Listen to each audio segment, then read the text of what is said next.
भारत के बंटवारे के दौरान सिर्फ दंगे नहीं हुए, इस दौरान गर्दन पर तलवार रखकर धर्म परिवर्तन का डरावना दौर भी चल रहा था।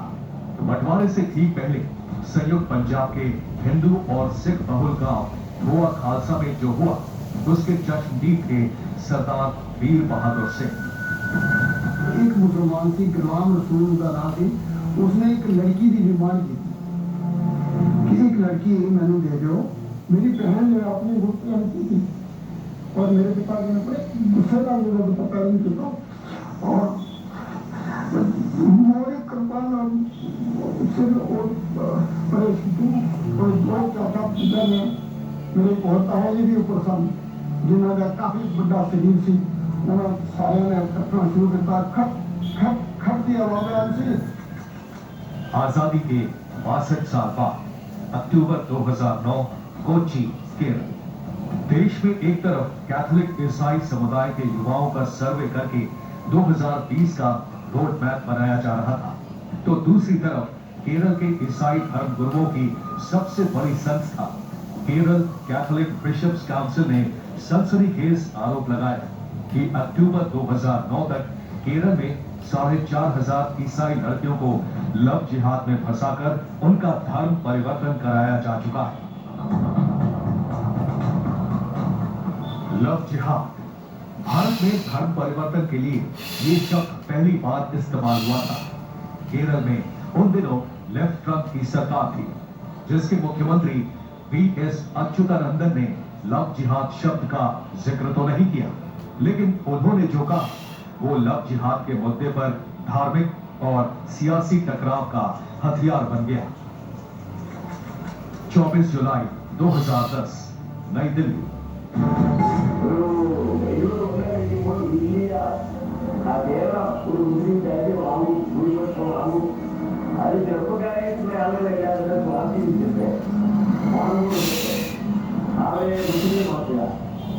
PFI यानी पॉपुलर फ्रंट ऑफ इंडिया, ये वही संगठन है जिसके यूथ विंग पर केरल की गैर मुस्लिम लड़कियों को प्यार मोहब्बत के जाल में फंसाने का आरोप ईसाई संगठनों ने लगाया था। वीएस अच्युतानंदन के निशाने पर भी यही संगठन था।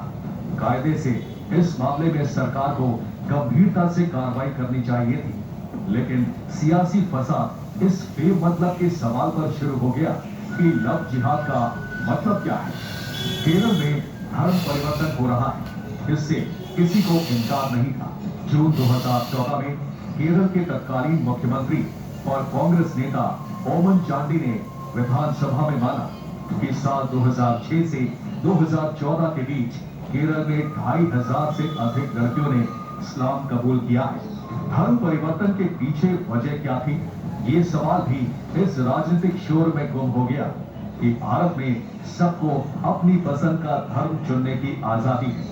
पसंद के पीछे कोई लालच, डर या साजिश तो नहीं। इस सवाल का जवाब जानना किसी को जरूरी नहीं लगा। सियासी फसाद में किसी ने इस पर भी ध्यान नहीं दिया कि बात अब लव जिहाद से आगे निकल चुकी है। लव जिहाद सिर्फ धर्म परिवर्तन तक सीमित नहीं है, बल्कि भारत की लड़कियों को जिहादी दुल्हन बनाने का हथियार बन गया है।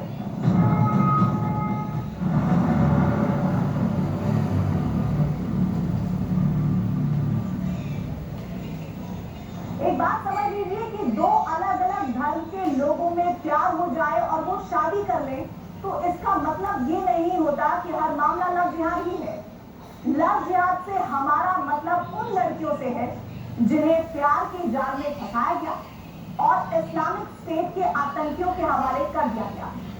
दुनिया की सबसे बड़ी न्यूज एजेंसियों में एक एसोसिएटेड प्रेस ने साल 2015 में एक रिपोर्ट छापी थी कि एक बार कोई लड़की इस्लामिक स्टेट के जाल में फंसी तो उसका बाहर निकलना लगभग असंभव है।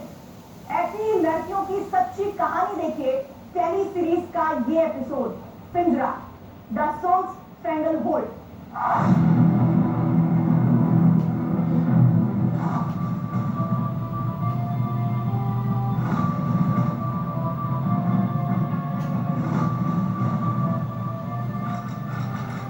जनवरी 2019 रेफ्यूजी कैंप, फ्रांस फ्रांस के पत्रकारों की एक टीम उस दिन सीरिया में थी, जहां दुनिया के कई देशों की जिहादी विधवाएं दुध मुए और नादान बच्चों के साथ एक रेफ्यूजी कैंप में थे।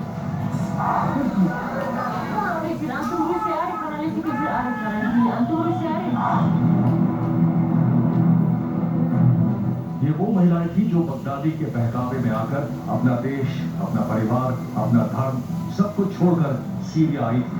इनसे शादी करने वाले मारे जा चुके थे और अब ना उनके पास कुछ भी नहीं था, ना कोई सहारा, ना ही पेट भरने का कोई आसरा।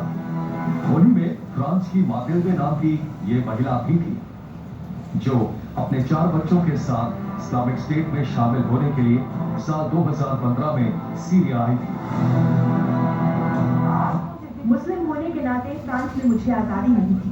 मैं अपनी मर्जी के मुताबिक अपने धर्म का पालन नहीं कर सकती थी। इस्लामिक स्टेट में आप ऐसा कर सकते हैं, लेकिन आपको उनकी तरह धर्म का पालन करना होता है। आप समझ रहे हैं मेरा मतलब?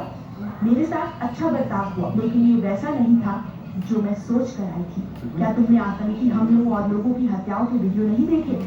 नहीं, मैं उससे पहले ही आ गई थी। मैं आतंकी हमलों से काफी पहले आ गई।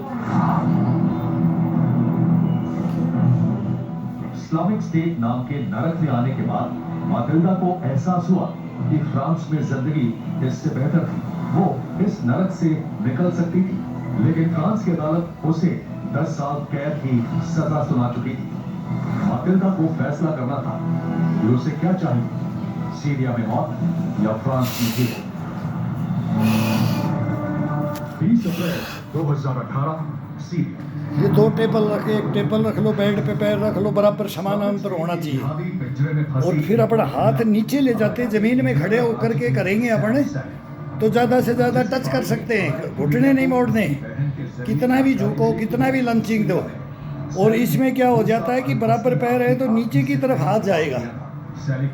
धीरे धीरे लंचिंग करोगे ना, रीढ़ की हड्डी का, ये पसलियों का, ये इतना बढ़िया एक्सरसाइज है ना। बराबर की कोई टेबल 2 रखो, कुर्सियों पे खड़े हो जाओ, 2 दीवार समानांतर हो, कोई ऐसे आइटम बना लो उसमें जगह है खड़ी होने की। एक तरफ कोई दीवार है तो दूसरी टेबल रख लो, उसके नीचे ईंट रख लो, बराबर कर लो उसको, और फिर योगा करो। ये है योगा, जो खिंचाव शरीर को देना, और जो लंचिंग अपने अंदर उसको ब्लड को अंदर घुसाना है। ये जॉइंट होते हैं ना, इनका खिंचाव देना है। खिंचाव देंगे तो ब्लड सर्कुलेट होगा इसके अंदर, फिर वो उसको घिसने नहीं देगा। घुटने को, टकने को, गोड़े को, इनको घिसने नहीं देता है। फिर तो अपने इनके अंदर ये करते नहीं है, जाम करके रख देते हैं ना। और फिर बस मुर्गी खड़े हो, बैठो, उठो, फिर भगवान को और माँ को सबको याद करते हैं। वाह, वो तो लेकिन अब मेहनत करनी पड़ेगी।